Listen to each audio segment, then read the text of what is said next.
Hey guys, it's me, Rich. You won't believe how fast raw American power can reshape an entire region. And you're about to see exactly what that means. In just hours, 40 leaders of Iran's oppressive regime were taken out and their government collapsed. And the real story has nothing to do with luck and everything to do with the machines that make the U.S. unbeatable. This video breaks down how 2 U.S. supercarriers created nonstop dominance and changed the course of modern warfare almost instantly.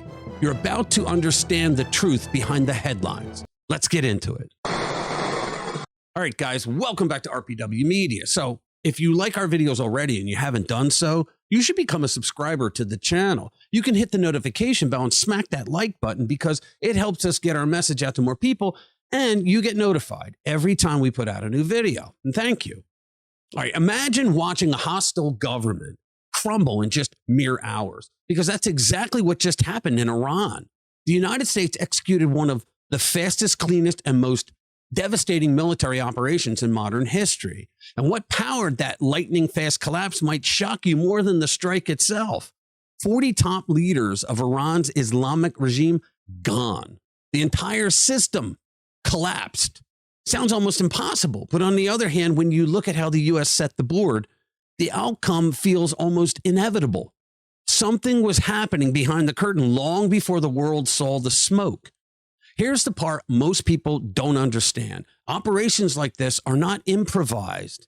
They're not Hollywood moments of spontaneous brilliance. They're built on layers of planning, strategy, and coordination. And at the core of this masterstroke were 2 of America's most powerful tools. It's supercarriers. Supercarriers are basically floating nuclear cities with jets strapped to them, when you think about it. Thousands of trained specialists, endless firepower, mobility unlike anything else on Earth.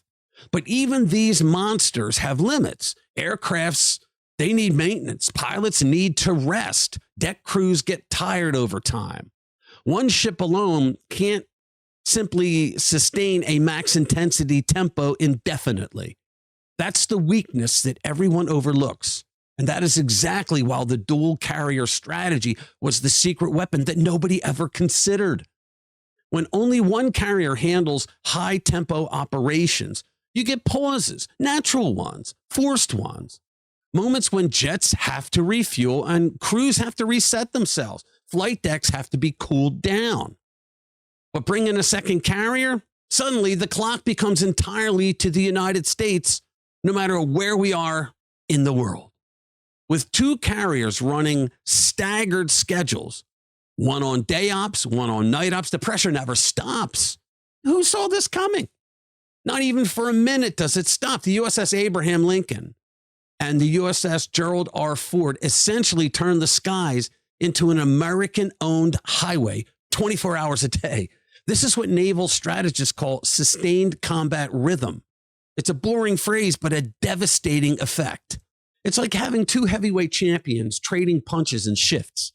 One throws in the first 5 rounds, and the other throws the other 5 rounds. In this case, one carrier pounded the enemy all day, and the other carrier all night. The ships and crews were able to get a break, but the enemy did not. Once both carriers are in place, the result is simple: constant surveillance, constant strikes, constant pressure, and no gaps. The Iranians were overwhelmed. They were outpaced and outmaneuvered before they even realized the full scope of what was happening. Give this a watch. Nimitz class relies on her experienced air wing and battle-tested steam catapults to hammer targets under the cover of night. For 12 hours, she launches wave after wave, but as the sun climbs high, her shift ends. By noon, the Lincoln recovers her last jet and goes quiet, entering reset mode for maintenance and crew rest. But the enemy gets no reprieve, because as the Lincoln winds down, the USS Gerald R Ford ramps up. From noon to midnight, the Ford takes the day shift. Using her electromagnetic launch system, she generates a higher tempo of sorties, launching raids when visual identification is easiest. She is faster, more efficient, and relentless. The result is a suffocating embrace. The Lincoln haunts the night. The Ford dominates the day. Between them, they ensure that for the adversary there is no safe hour. There is only the noise of the next launch. Yep. But with 2 carriers, the Navy unlocks the continuous strike doctrine. As stated, the Lincoln owns the night, the Ford owns the day.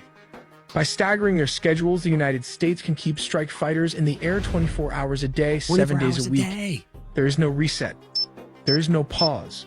For the adversary, the skies are never safe. Then there's the raw volume of fire. This is the Alpha Strike. A single carrier brings about 50 strike aircraft. 2 carriers, that brings nearly 100 dedicated fighters to the theater.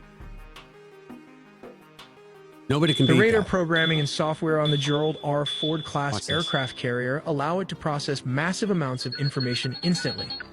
For example, when small killer drones are detected flying toward the flight deck, the system can quickly identify the most important threats, coordinate multiple weapon systems, and engage them by firing the close-in weapon system Fallon's guns. This automated process requires much less manual control compared to older aircraft carriers, making the Ford class much more effective at neutralizing fast, small threats. That's the kinetic defense system. Guys, the world saw shockwave. The carriers just kept the schedule.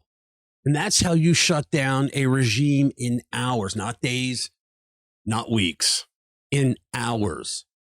At the end of the day, the dual carrier presence wasn't just about power. It was about endurance, precision, and relentless tempo. It's a new type of warfare. By dividing the clock and maintaining nonstop dominance, the U.S. demonstrated exactly why its naval force remains unmatched. The upside? America still has the tools, the strategy, and the will to maintain stability when the world gets chaotic. And this operation proves it. All right, so tell me what you think about this in the comments below. I love hearing from you guys. Thank you for watching. I'll see you in the next one.